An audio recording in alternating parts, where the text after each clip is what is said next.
बिना भगवद उपासना के नष्ट नहीं होता। देखो अभ्यास का प्रभाव देखो, भाव का प्रभाव देखो।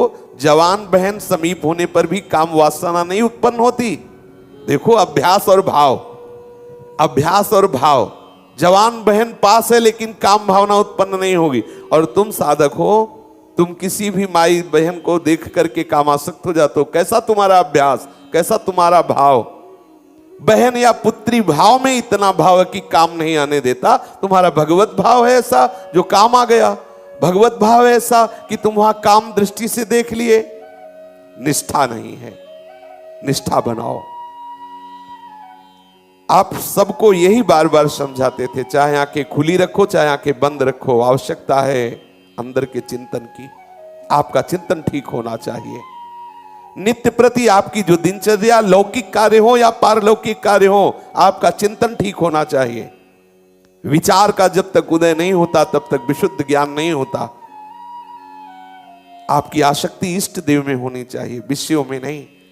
सभी प्रकार के साधकों के लिए मैं ये आज्ञा करता हूं कि आसन की स्थिरता ही तुम्हारे चित्त को निसंकल्पता पर पहुंचाएगी। ये बहुत जरूरी, बहुत जरूरी।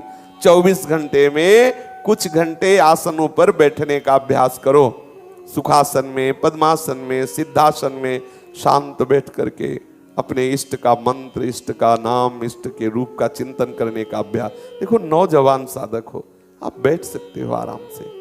सही दर्द करा उस समय असंग होइए, उसी समय भावना कीजिए मैं शरीर नहीं हूं, ये दर्द एक भ्रम है, ये मेरे में नहीं है। धीरे धीरे धीरे धीरे आप देखोगे वो चिंतन खत्म हो जाएगा दर्द का, और आप इष्टाकार, मंत्राकार, भगवदाकार होने लगेंगे। और जब होने लगेंगे तो ऐसा स्वाद मिलेगा, फिर कहना नहीं, फिर तो चलते फिरते भगवदाकार रहेंगे।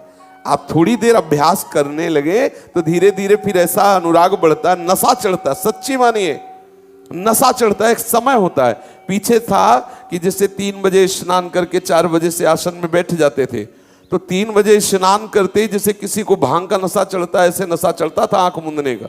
आंखें मूंदने लगी, अपने आप वृत्ति समाहित होने लगी। अगर किसी से बात करना है तो खड़े खड़े चित्त वृत्ति लीन होने लगी। बलिहारी है अभ्यास की, आप अभ्यासरत रहें। पूज्य बाबा कहते कि शरीर में जो भारीपन है